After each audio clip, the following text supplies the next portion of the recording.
Hello everyone, आज हम पढ़ेंगे एनसीईआरटी क्लास 6 का चैप्टर 7 जो है ज्योग्राफी का, जिसका नाम है आवर कंट्री इंडिया। इसमें हम अपने देश के बारे में पढ़ेंगे, स्टेट्स के बारे में, इसके फिजिकल फीचर्स के बारे में और इसकी ज्योग्राफिक लोकेशन के बारे में। तो इंडिया के बारे में बताया जाता है कि इंडिया एक बहुत ही बड़ी कंट्री है जिसके नॉर्थ में हिमालयाज़ हैं, एक साइड अरेबियन सी है, एक साइड बे ऑफ बंगाल है और एक साइड है इंडियन ओशन। तो तीन साइड से तो हमारा जो देश है वो ओशन से घिरा हुआ है और हमारे नॉर्थ में है हिमालयाज़। तो पेनिनसुला, हमें इंडियन पेनिनसुला क्यों कहा जाता है हमारे देश को? तो पेनिनसुला ऐसे जगह को कहा जाता है जो तीन तरफ से वाटर बॉडीज से घिरा हुआ हो।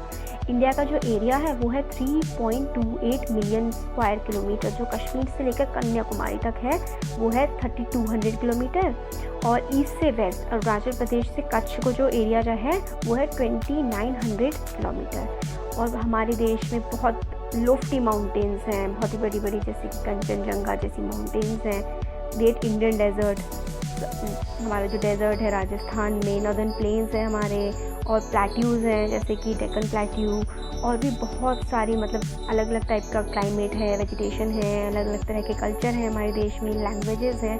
तो हमारी जो कंट्री है वो बहुत ही ज़्यादा डाइवर्स कंट्री है और हमारे देश की जो पॉपुलेशन है वो इस टाइम पे 1.25 करोड़ से भी ज़्यादा है और सेकंड मोस्ट पॉपुलस कंट्री है हमारा देश आफ्टर चाइना। अब हम लोग देख लेते हैं कि हमारी लोकेशनल सेटिंग क्या है। हमारे देश के बीचों बीच से निकलती है ट्रॉपिक ऑफ कैंसर, हम लोग नॉर्दर्न हेमिस्फेयर में लाया करते हैं।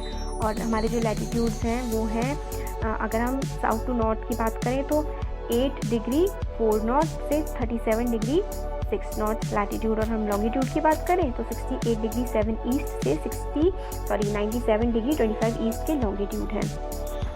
और हम लोग जैसे कि हमने देख लिया, हम लोग नॉर्दर्न हेमिस्फेयर में आते हैं और ईस्टर्न साइड में। अब देखें ब्लू ब्लॉक्स में इंपॉर्टेंट चीज़ें हैं, इसमें दिया गया है large countries which stretch extensively from east to west do not have a single standard time for the whole country. मतलब जो कंट्री बहुत ज़्यादा बड़ी होती है, ईस्ट से वेस्ट का उनका एक्सटेंशन बहुत ज़्यादा होता है, तो उनके डिफरेंट टाइम जोन्स होते हैं। जैसे कि यूएसए और कनाडा में बहुत सारे टाइम जोन्स हैं। यूएसए में जो है, कनाडा में 7 हैं और यूएसए में 6 टाइम जोन्स हैं। अब हमें इसमें आगे बताया गया है कि हमारा जो लॉन्गिट्यूडनल एक्सटेंशन है उसका डिफरेंस है 29 डिग्री। और अब हमने जो इंडियन स्टैंडर्ड टाइम लिया हुआ है वो लिया हुआ है 82 डिग्री 30 ईस्ट लॉन्गिट्यूड पर, जिसको हम बोलते हैं स्टैंडर्ड मेरिडियन ऑफ इंडिया। ये हमारे देखिए, ये हमारे इंडिया का मैप है और इसमें हमें, इस मैप में हमें नेबरिंग कंट्रीज बताई गई हैं। ऑरेंज में तो हमारा देश है इंडिया, ग्रीन में, लाइट ग्रीन में पाकिस्तान, उसके साइड में ऊपर की तरफ जो ग्रेइश ग्रीन है ये अफ़गानिस्तान है, पिंक में नेपाल, और इधर ये ब्लू में भूटान, पर्पल में बांग्लादेश और इसमें ऑरेंज में म्यांमार और ये पीच कलर में है चाइना। और हमारे वेस्टर्न साइड में है अरेबियन सी, ईस्टर्न साइड में है बे ऑफ बंगाल और सदर्न एरिया में है हमारा इंडियन ओशन। और हमारे जो आइलैंड स्टेट्स हैं, जो हमारी यूनियन टेरिटरीज़ हैं वो है लक्षद्वीप और अंडमान एंड निकोबार आइलैंड्स। और हमारे आइलैंड नेबर्स हैं, मतलब जो देश चारों तरफ से पानी से घिरे हुए हैं और हमारे पड़ोसी हैं, वो हैं एक तो श्रीलंका और एक है मालदीव। अभी हमें इंडिया का पॉलिटिकल मैप दिखाया गया है। हमारे देश में कितनी स्टेट्स हैं? 29 स्टेट्स हैं। अब ये थोड़ा पुराना मैप है तो इसमें हमारे तेलंगाना इसमें नहीं है, अब आंध्र प्रदेश का जो है डिवीज़न हो गया है और ऊपर की साइड इसमें तेलंगाना है। तो ये हमारी स्टेट्स हैं और आपको सारी स्टेट्स और उनकी कैपिटल्स आनी चाहिए, तो अच्छे से मैप को रीड करिएगा। आगे बढ़ते हैं हम। अब इसमें है, हमें बताया गया है नेबर्स के बारे में जो हमने पढ़ लिया, और हमें ये बताया गया है कि जो श्रीलंका है और इंडिया के बीच में एक बहुत ही नैरो स्ट्रिप ऑफ वाटर है जिसको हम बोलते हैं पाक स्ट्रेट। अब हमारे पॉलिटिकल और एडमिनिस्ट्रेटिव डिविजन्स हैं। अब देखिए हमारे नॉर्थ में जो है हिमालयाज़, जिसको हम 3 पार्ट्स में डिवाइड करते हैं। एक तो है हमारा, देखिए, ग्रेट हिमालयाज़ है, एक हम लोग बोलते हैं शिवालिक्स, और एक हम लोगों का बिल्कुल जो मतलब 3rd लेवल पे जो हमारा हिमालयाज़ आता है। फिर उसके बाद हमारा आता है नॉर्दर्न प्लेन्स, फिर इधर ब्रह्मपुत्र रिवर है, फिर हमारी इंडस की ये ट्रिब्यूटरीज़ हैं, झेलम, चिनाब, रावी, ब्यास, सतलुज। ये फिर हमारा राजस्थान में जो है डेजर्ट वाला एरिया है, उसके पास ही अरावली रेंज है। फिर हमारे ये अरेबियन सी के जो साइड में है ये हमें हमारा Western Ghats, Bay of Bengal के साइड में हमारा ईस्टर्न घाट्स है। ये येलो में जो है हमारे, ये हमारा डेक्कन प्लेट्यू है। मध्य प्रदेश में हमारा जा रहा है विंध्या और सतपुरा रेंज, और विंध्या और सतपुरा के बिल्कुल बीच में से रिफ्ट वैली में नर्मदा और तापी गुजर रही हैं। हमें बताया गया कि हमारी 7 यूनियन टेरिटरीज़ हैं। राजस्थान जो है वो सबसे बड़ा स्टेट है हमारे देश का, और गोवा जो है वो सबसे छोटा स्टेट है। अब अलूवियल डिपॉजिट्स क्या होते हैं? जो रिवर्स आती हैं स्पेशली नदर्न स्टेट्स में, वो अपने साथ ही बहुत ज़्यादा फाइन, बहुत ही ज़्यादा बारीक सॉइल लेके आती हैं, जो कि डिपॉजिट हो जाती हैं रिवर के किनारे किनारे, तो उनको बोलते हैं अलूवियल डिपॉजिट। ट्रिब्यूटरी अभी हमने देखा था कि जो रिवर होती है, उस रिवर में, एक बड़ी रिवर में कुछ छोटी रिवर्स आके मिलती हैं। जो छोटी रिवर्स आके मिलती हैं वो उस बड़ी रिवर के ट्रिब्यूटरी कहलाती हैं।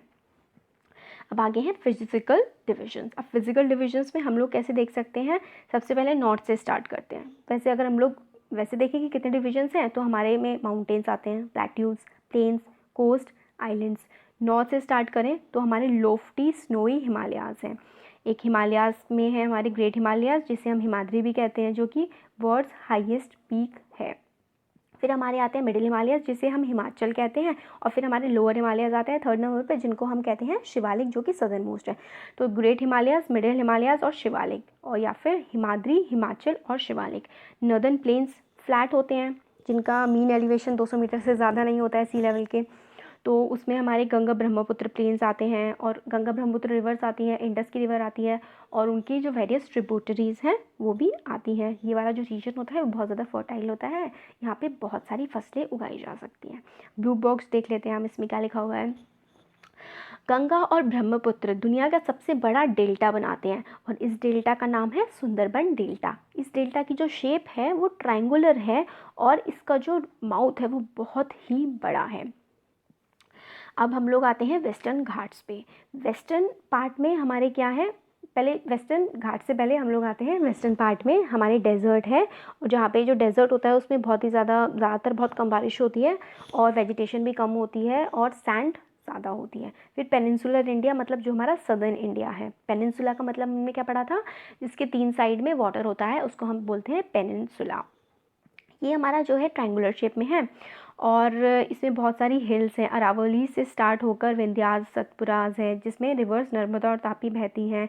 रिवर, ये जो वेस्ट फ्लोइंग रिवर्स है नर्मदा और तापी, और ये हमारे जाती हैं अरेबियन सी में। फिर हमारे वेस्टर्न घाट्स हैं, जिनको हम सह्याद्रीज भी बोलते हैं। फिर हमारे ईस्टर्न घाट्स हैं, जो हमारी ईस्टर्न साइड में है, मतलब बे ऑफ बंगाल वाली साइड में है। और जो है हमारे वेस्टर्न घाट्स वो काफ़ी ज़्यादा स्मूथ और कंटिन्यूस हैं, मतलब लगातार रेंजेस हैं, और हमारे जो ईस्टर्न घाट्स हैं वो काफ़ी टूटे हुए हैं, मतलब बीच बीच में से उनमें काफ़ी ज़्यादा जगह है। अब प्लेट्यू के बारे में बताया गया है कि इसमें बहुत ज़्यादा अच्छे मिनरल्स मिलते हैं, जैसे कि आयरन ओर। वेस्ट में वेस्टर्न घाट है, ईस्ट में ईस्टर्न घाट है, और इन दोनों के बीच आता है coastal plains. The western coastal plains are very narrow. जो वेस्टर्न साइड का कोस्टल प्लेन है वो काफ़ी ज़्यादा पतला सा है। ईस्टर्न कोस्टल प्लेन जो है वो काफ़ी ज़्यादा चौड़ा है। तो number of east flowing rivers हैं, मतलब जो हमारे देश में जो रिवर्स हैं वो ज़्यादातर जो बहती हैं वो बे ऑफ बंगाल की तरफ बहती हैं। ईस्टर्न फ्लोइंग रिवर हैं, जैसे कि महानदी, गोदावरी, कृष्णा, कावेरी, ये जो जाके ड्रेन होती हैं, गिरती हैं बे ऑफ बंगाल में। रिवर्स जो हैं वो बहुत ज़्यादा फर्टाइल डेल्टा बनाती हैं, और जैसे कि सुंदरबन डेल्टा के बारे में हमने पढ़ा था, जो कि गंगा और ब्रह्मपुत्र बनाती है। अब देखिए इसमें ब्लू बॉक्स में क्या है? Corals are skeletons of tiny marine animals called polyps. तो जो कोरल्स होते हैं वो बहुत ही छोटे छोटे से मरीन, मतलब समुद्र में रहने वाले जानवर होते हैं, जिनको हम पॉलिप्स बोलते हैं। मतलब जब पॉलिप्स की डेथ हो जाती है तो उनका स्केलेटन बच जाता है। स्केलेटन मतलब जब वो मर जाते हैं तो उनका ऊपर का ढांचा बच जाता है, उसको हम बोलते हैं corals. When corals living polyps die, जब जो है ये जो पॉलिप्स जो हैं डाई करते हैं, मर जाते हैं, तो इनके स्केलेटन बच जाते हैं, और एक के ऊपर एक चढ़ते हुए जो स्केलेटन एक कोरल आइलैंड फॉर्म कर देते हैं। अब हमारा आगे इसमें है चैप्टर में अपने हमारे जो आइलैंड्स हैं हमारे इंडिया में, उनके बारे में। लक्षद्वीप और अंडमान निकोबार। लक्षद्वीप जो है वो है हमारे अरेबियन सी में, और ये हमारे कोरल आइलैंड्स हैं जो केरला से थोड़ी दूरी पर हैं। और फिर हमारे जो ईस्टर्न साइड में है अंडमान और निकोबार, ये हमारे सदर्न ईस्टर्न मेनलैंड में के आगे को पड़ते हैं, जो कि बे ऑफ बंगाल में है। और हमारे फिर आगे बताया गया है कि सुनामी जब आती है, सुनामी की लहरें, तो उसकी वजह से कई बार कुछ आइलैंड्स डूब भी जाते हैं और 2004 के सुनामी में हमारे देश के कई सारे आइलैंड्स डूब गए थे। तो सुनामी क्या होता है? Tsunami is a huge sea wave generated due to an earthquake on the sea level, sea floor. तो सुनामी जो होती है, अर्थक्वेक एक तो आता है अर्थ पर, और सुनामी जब जब ओशन में अर्थक्वेक आता है तो बहुत ही ऊंची ऊंची लहरें उठती हैं, उसको हम कहते हैं सुनामी। तो आपको कैसा लगा कमेंट सेक्शन में कमेंट करके बताइएगा। अच्छा लगा तो वीडियो को लाइक करिए और हमारे चैनल को सब्सक्राइब करिए। Thank you so much.